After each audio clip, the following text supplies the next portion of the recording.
मागील 3 वर्षापासून बाटलीबंद पाण्याचा व्यवसाय अनेक अडचणींचा सामना करत असून कच्च्या मालाच्या दरात भरमसाठ वाढ झाल्यानं 2 लिटर, 1 लिटर, अर्धा लिटर, 250 मिली बाटल्यांच्या प्रति बॉक्सच्या दरात 10 ते 15 रुपये वाढ करण्याचा निर्णय घेण्यात आल्याचं कोल्हापूर जिल्हा बॉटल मॅन्युफॅक्चरिंग असोसिएशनचे अध्यक्ष अरुण कुमार भोसले यांनी पत्रकार बैठकीत सांगितलं।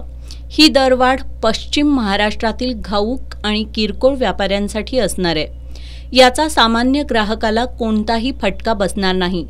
ग्राहकांना सध्या मिळणाऱ्या दरातच पाणी बाटली उपलब्ध होणार असल्याचं त्यांनी स्पष्ट केलं। कोल्हापूर जिल्ह्यातील 45 पैकी 17 उत्पादकांनी आपले व्यवसाय बंद केलेत।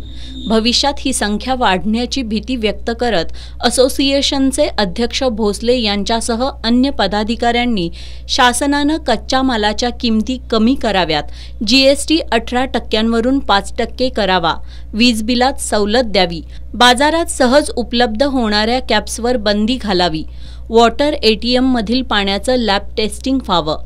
सध्या बाजारात कॅप्स सहजपणे उपलब्ध होत असल्यानं वॉटर एटीएमवर बाटली आणि कॅन भरून विकण्याचे प्रकार रोखावेत अशा मागण्या केल्यात।